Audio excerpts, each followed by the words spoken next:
আসসালামু আলাইকুম। Hi beautiful students, হাসানা ক্লাসরুমের পক্ষ থেকে সবাইকে স্বাগতম জানাচ্ছি। আমি মাহমুদুর রহমান। এসএসসি 2026 বা জেএসসি, এসএসসি বা এইচএসসি সামনের পরীক্ষার্থী যারা আছো, তোমরা তোমাদের এই বোর্ড পরীক্ষাগুলোতে তিনটা সাবজেক্ট মোটামুটি খারাপ করার পরেও তুমি যে উপায়ে জিপিএ পাইবা, ওই বিষয়টা তোমাদেরকে আজকে আমি দেখাবো ইনশাল্লাহ। আবার বলতেছি, তোমরা তিনটে পরীক্ষা মোটামুটি খারাপ হইলেও তুমি যে উপায়ে পরীক্ষায় জিপিএ 5 পাবা, পিএসসি, জেএসসি, এসএসসি এবং এইচএসসি, এই তিনটা বোর্ড পরীক্ষা। এবং 2026 সালে যারা এসএসসি দিছ, তোমরাও যেভাবে তিনটা পরীক্ষা খাওয়ার পরও জিপিএ 5 পাবা, ওই বিষয়টা নিয়ে আমি এখন আলোচনা করব ইনশাল্লাহ। তোমরা যারা এখনও আমার চ্যানেলটা সাবস্ক্রাইব করো নাই, তোমাদের কাছে রিকোয়েস্ট থাকবে চ্যানেলটা সাবস্ক্রাইব করে পাশে থাকা বেল আইকনটা ক্লিক করে রাখবা, যেন ভিডিওগুলো আপলোড দেওয়ার সাথে সাথে তোমাদের কাছে নোটিফিকেশান চলে যায়। চলো আমরা শুরু করি। দেখো ভাইয়ারা, তোমাদের বোর্ড পরীক্ষায় সর্বমোট 10টা সাবজেক্টের পরীক্ষা হয়। আমি তোমাদেরকে দুইভাবে দেখাবো, তোমরা অনেকভাবে বের করতে পারবা। আমি তোমাদেরকে দুইটা ভাগে দেখাবো, মানে দুইবার মার্ক করে দিব, যেভাবে তুমি পরীক্ষায় তিনটা সাবজেক্ট মোটামুটি খারাপ করার পরও তুমি কি A+ তুলে আনতে পারবা। তো আমি তোমাকে যে দুইটাতে ভাবে দেখাবো। এইভাবে তোমরা যারা একটু কম পাবা, ধরো যারা 4.5 পাবা, যারা 3.5 পাবা, তোমরা তোমাদেরটা বের করে ফেলতে পারবা। চলো আমি শুরু করি। সর্বপ্রথম আমি তোমাদেরকে এই জিনিসটা দেখাই। তোমাদেরকে আগে গ্রেড পয়েন্ট সম্পর্কে ধারণা থাকতে হবে। কী সম্পর্কে ধারণা থাকতে হবে? Grade point. যেমন গ্রেড পয়েন্টটা কি? আমাদের গ্রেড পয়েন্ট 7টা। আমাদের গ্রেড পয়েন্ট কয়টা? আমাদের গ্রেড পয়েন্ট 7টা। কি কি? A+, A-, B, B, C, D, F. কোনটার নাম্বার কত? A+ 80 থেকে 100, এ 70 থেকে 79, A- 60 থেকে 69, বি 50 থেকে 59, সি 40 থেকে 49, ডি 33 থেকে 39, এফ 0 থেকে 32। আর এই মার্ক পাইলে তোমার পয়েন্ট হবে 4। এ পাইলে A+ পাইলে 5, এ পাইলে 4, A- 3.50, B 3, C 2, D 1, F 0। অর্থাৎ এফ ফাইলে তুমি ফেল করছো। ঠিক আছে, এখন আসো আমি বিষয়টা শুরু করি। ধরো তুমি বাংলা কিন্তু দুইটা সাবজেক্ট একসাথে। আমি তোমাদেরকে এখানে দেখাইছি বাংলা কি দুইটা সাবজেক্ট একসাথে। তাইলে 80 থেকে 100 পেলে প্লাস, তার মানে সর্বনিম্ন 8×2 = 16, যেহেতু দুইটা সাবজেক্ট 160 ফেলে তুমি A+ পাইবা। ইংলিশের ক্ষেত্রেও 160 ফেলে তুমি A+, আর বাকিগুলো কিন্তু 100 হিসাব করা হয়। তো ধরো আমি যদি তোমাকে দেখাই, ধরো তুমি বাংলাতে পাইছো 160। বাংলাতে কত পাইছো? বাংলাতে পাইছো 160। তাহলে গ্রেড পয়েন্ট কত? 5। ধরো তুমি ইংরেজিতে পাইছো 140। ইংরেজিতে কত পাইছো? 140, অর্থাৎ 70 করে 140 পাইছো। তাহলে তোমার গ্রেড পয়েন্ট কত হবে? 4। ঠিক আছে, এরপর আসো গণিত। ধরো গণিতে পাইছো তুমি 70। কত পাইছো? 70। যেহেতু এটা একটা সাবজেক্ট, তাহলে তোমার গ্রেড পয়েন্ট কত হবে? তোমার গ্রেড পয়েন্ট হবে 4। এরপরে আইসিটিতে ধরো তুমি পাইছো 80। আমি একেবারে মূল মার্কগুলো ধরতেছি, তুমি এর চেয়ে আইসিটিতে ধরো তুমি আইসিটিতে তোমাদের 50 মার্ক। আইসিটি কত মার্ক? 50 মার্ক। এখানে 80 পাবা না, আইসিটিতে 50। তোমরা এখানে পাবো ধরো আমি ধরলাম 45। কত ধরলাম? 45। আইসিটিতে 45, মানে 100 থেকে 80 থেকে 100 পর্যন্ত যদি হয় A+, তাহলে 50-এর ভিতরে 40 পাইলে A+। তাহলে তুমি ধরো 45 পাইছো এখানে, তাহলে গ্রেড পয়েন্ট হবে 5। ধর্মতে ধরো তুমি পাইছো 85, গ্রেড পয়েন্ট হবে 5। এরপরে দেখো বিজ্ঞানে ধরো তুমি পাইছো 80। আমি মূল মার্কগুলোই ধরি, তোমার জিপি হবে 5।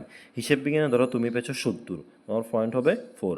ফাইন্যান্সে পাইছো 80, পয়েন্ট হবে 5। ব্যবসা উদ্যোগে পাইছো 80, পয়েন্ট হবে 5। এই বিষয়টা একটু বোঝার আছে। কোনটা? এই যে কৃষি শিক্ষাটা। ধরো কৃষি শিক্ষাটা তুমি পাইছো কত? 80। কত পাইছো? 80। তাহলে তোমার গ্রেড পয়েন্ট কত হবে? গ্রেড পয়েন্ট হবে 5। গ্রেড পয়েন্ট কত হবে? গ্রেড পয়েন্ট হবে 5। কিন্তু এটা যেহেতু অপশনাল সাবজেক্ট, কৃষি শিক্ষাটা কী subject? Optional subject. Optional subject হওয়ার কারণে এখানে 5টা অ্যাড না হয়ে এখানে অ্যাড হবে 2-এর উপরে। টু প্লাস মানে 2 থেকে বেশি যত ওইটা অ্যাড হবে, কত বেশি অ্যাড হবে 2 থেকে বেশি যেটা তার মানে 3 যোগ হবে। আশা করি তুমি বিষয়টা বুঝতে পারছো। অর্থাৎ এখানে তুমি যাই পাবা তোমার পয়েন্ট 2 এর উপরে যেটা হবে ওইটা কাউন্ট হবে, বাকিটা কাউন্ট হবে না। এবার তুমি এই বিষয়গুলো যোগ করো, দেখো 5 10 15 20 25 30 আর হচ্ছে যে 4 8 12 12 আর 3 15, তাহলে সর্বমোট কত হয়েছে 45। এখন তুমি এই জিপিএ কীভাবে বের করবা, এই দেখো তুমি হচ্ছে জিপিএটা বের করবা। মোট যে মার্কটা বের হয়েছে, মোট যে মার্কটা বের হয়েছে 45, 45কে এখানে সাবজেক্ট কয়টা, 10টা সাবজেক্ট।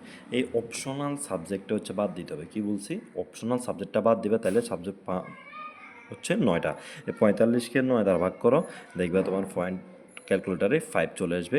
এভাবে হচ্ছে জিপিএ 5 আসে।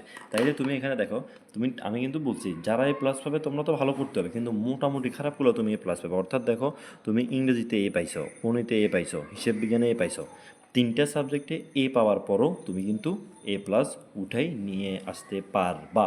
ঠিক আছে, আশা করি তোমরা বুঝতে পারছো। এবার তোমাকে আমি আরেকটাভাবে বের করে দেখাই, তুমি যদি আরও খারাপ করো তাইলেও কিন্তু তুমি এ প্লাস উঠাই আনতে পারবা।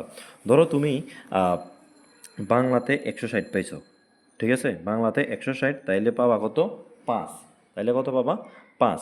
ইংরেজিতে ধরো তুমি পাইছো 120, মানে এ মাইনাস করে পাইছো, কত করে এ মাইনাস করে 60, 60 করে পাইছো, 60 করে পাইলে কত 120, তাহলে এখানে কত, এখানে পাইবা 3.5। গণিতেও ধরো তোমার পরীক্ষা খুব খারাপ হয়েছে, তুমি পাইছো 60, কত 60, তুমি পাইছো কত 3.5, ঠিক আছে।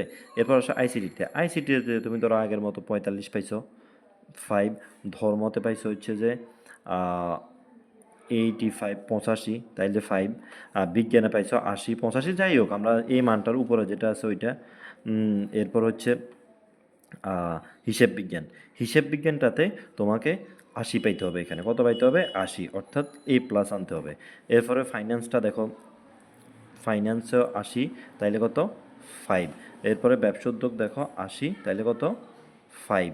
এরপরে হচ্ছে যে সর্বশেষ কৃষিশিক্ষাতে আবার আগের মতো 80 পাইবা, 80 পাইলে এখানে কাউন্ট হবে 3, যেটা তোমাকে আমি আগে দেখাইছি। এখন দেখো তোমার এখানে জিপিএটা কীভাবে বের করবে, জিপিএটা বের করবা জাস্ট আগের মতো তুমি যোগ করো, দেখো 5 10 15 20 25 30 35, ঠিক আছে।